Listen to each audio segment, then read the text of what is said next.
ধরেন আপনার ইঞ্জিনের অয়েল গ্রেড হচ্ছে 10W40, কিন্তু আপনার মেকানিক বলতেছে যে ভাই গরম পড়ছে 20W50 দেন।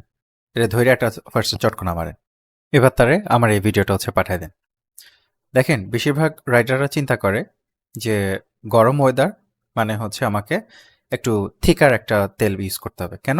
এটা আমাকে বেটার প্রোটেকশন দেবে। ওকে, সাউন্ড স্মার্ট, কিন্তু বেশিরভাগ ক্ষেত্রে দেখা যায় এভাবে আপনি আপনার পাওয়ার লুজ করতেছেন, মাইলেজও হারাচ্ছেন, লং টার্মে ইঞ্জিন লাইফটাও হারাচ্ছেন। দেখেন, আপনার ইঞ্জিন কোনো র্যান্ডম লোকাল ডিস্ট্রিবিউটর অথবা র্যান্ডম লোকাল মেকানিক হচ্ছে বানায় নাই, কেমন? এটা ওই ইঞ্জিনিয়াররা হচ্ছে বানাইছেন যারা কিনা স্পেসিফিক একটা অয়েল ফ্লো রেট ঠিক করছেন, একটা প্রেশার ঠিক রাখছেন, ওই অয়েলের ফিল্ম থিকনেস হচ্ছে ঠিক করছেন। সো আপনার ম্যানুয়ালে যখন তারা লিখে দিয়েছেন যে আপনাকে 10W40 অয়েলটা ইউজ করতে হবে, দ্যাটস নট এ সাজেশন, এটা তাদের ইঞ্জিনিয়ারিং টার্গেট ছিল। ইঞ্জিনিয়ারিং টার্গেটটাকে মাথায় রেখেই তারা আপনার ইঞ্জিনটাকে ডিজাইন করছে। এখন আপনি সেটা জায়গায় যদি 10W40 জায়গায় যদি 10W30 ইউজ করেন, দ্যাট মিনস তেলটা পাতলা হয়ে যাচ্ছে, আপনার অয়েলের যে ফিল্মটা সেটা ফেল হয়ে যাবে, দেন গিয়ে হচ্ছে ইঞ্জিনের যে মেটালগুলো একটা একটা মেটাল হচ্ছে একটা একটার সাথে টাচ লাগবে। আবার 10W40 জায়গায় যদি আপনি এখন 10W50 যদি দেন, তাহলে তেলটা হচ্ছে বেশি ঘন হয়ে যাচ্ছে। এবার দেখা যাচ্ছে আপনার অয়েল পাম্পটাকে হচ্ছে আর একটু হার্ডওয়ার্ক করতে হচ্ছে, তেলে যে ফ্লোটা হচ্ছে কমে যাবে।